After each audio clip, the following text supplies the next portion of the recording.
John Fitzgerald Kennedy was born on May 29, 1917 in Brookline, Massachusetts. JFK was the second of 9 children, as he had 3 brothers and 5 sisters. His parents, Joseph and Rose Kennedy, were members of 2 of Boston's most prominent Irish Catholic political families. Kennedy's paternal grandfather, P.J. Kennedy, was a wealthy banker and liquid trader, and his maternal grandfather, John E. Fitzgerald, was a skilled politician who served as a congressman and as the mayor of Boston.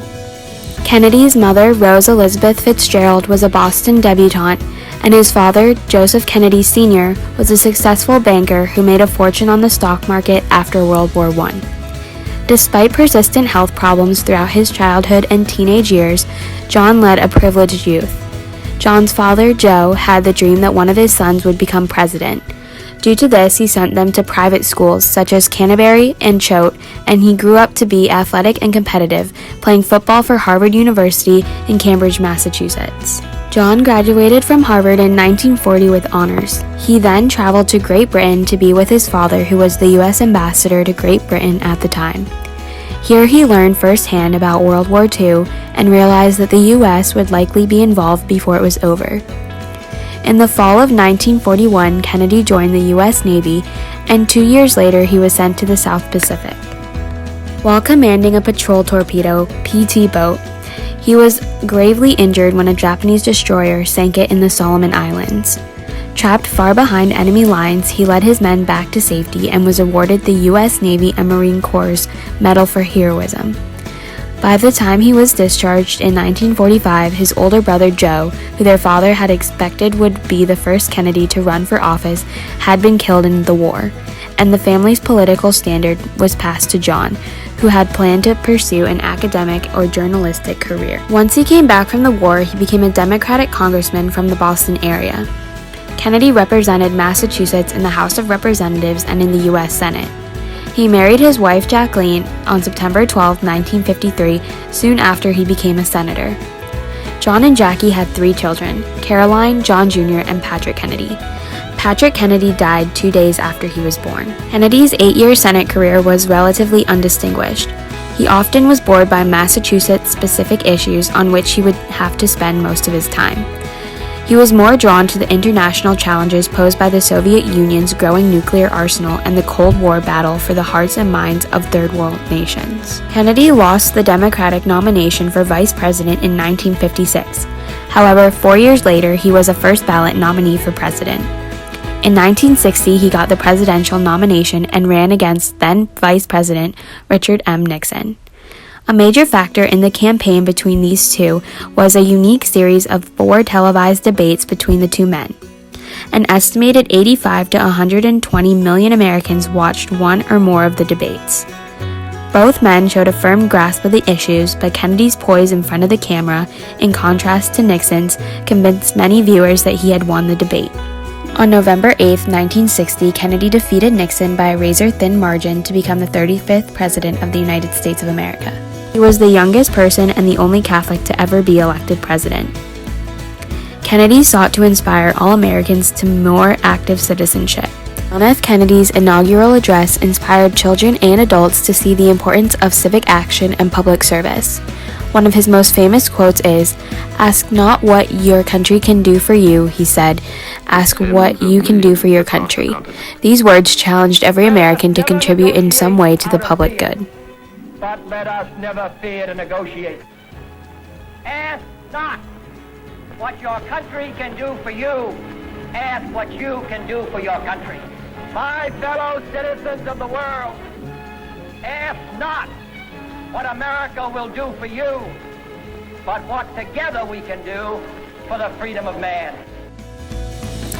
The Cold War, a period of tensions between the United States and the former Soviet Union, now called Russia, dominated much of Kennedy's presidency.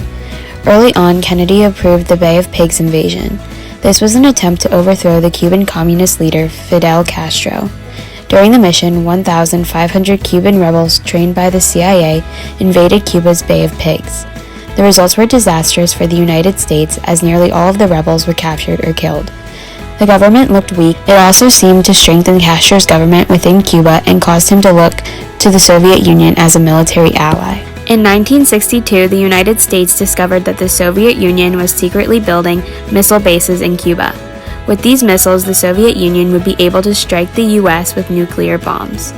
As a result, the U.S. and the Soviet Union came close to nuclear warfare. In his address during the Cuban Missile Crisis, President Kennedy reports the establishment of offensive missile sites intended to launch a nuclear offense against Western nations. In his speech, the president famously states, "Our goal is not the victory of might, but the vindication of right. Not peace at the expense of freedom, but both peace and freedom here in this hemisphere, and we hope around the world." Kennedy announced a naval blockade of Cuba, which cut off their access to supplies.